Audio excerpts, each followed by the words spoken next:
আজকে ছিল বৃহস্পতিবার, তাই একটা নিরামিষ রান্না করলাম। কড়াতে খানিকটা জল দিয়ে সোয়াবিন দিয়ে তাতে সামান্য নুন দিয়ে 2-3 মিনিট ফুটিয়ে নিয়ে এবার সোয়াবিনগুলোকে জল ঝরিয়ে নিয়ে মিক্সিতে দিয়ে সেগুলোকে পেস্ট করলাম।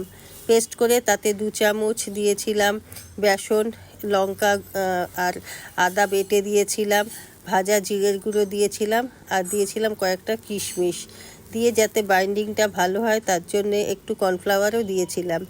দিয়ে হাতের সাহায্যে সেগুলোকে মুইঠার মতন তৈরি করেছিলাম।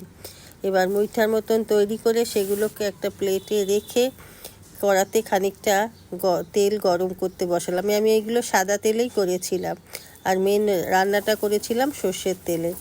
তো সেগুলোকে এক এক করে আমি কড়াই দিয়ে ভাজলাম মুচমুচে করে।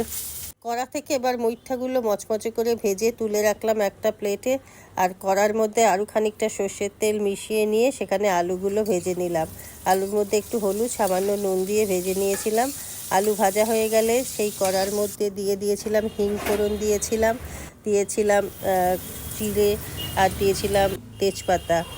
দিয়ে আমার যেই মশলাগুলো করা ছিল আমি শিলনোড়াতে বেটে নিয়েছিলাম একটু গোবিন্দভোগ চাল, একটু আদা আর নিয়েছিলাম একটা শুকনো লঙ্কা আর জিরে।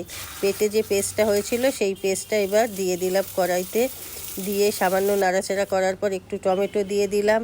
তারপর স্বাদ মতো নুন মিষ্টি দিয়ে একটু টক দইও দিয়ে দিয়েছিলাম। দিয়ে ভালো করে কষিয়ে নিয়ে যখন তেল ছেড়ে গেল তখন আলুগুলো দিয়ে ভালো করে আলু কষালাম। আলুগুলো যখন একটু সেদ্ধ হয়ে এলো তখন তার মধ্যে আমি দিয়ে দিলাম জল দেওয়ার পর যখন টক করে ফুটতে লাগলো তখন এর মধ্যে দিয়েছিলাম সামান্য নুন মিষ্টি দিয়ে তারপর আস্তে আস্তে ওই বড়াগুলোকে দিয়ে দিলাম যাতে বড়াগুলো ভেঙে না যায়। তাই একদম নামানোর আগ মুহূর্তেই বড়াগুলোকে দিয়েছিলাম।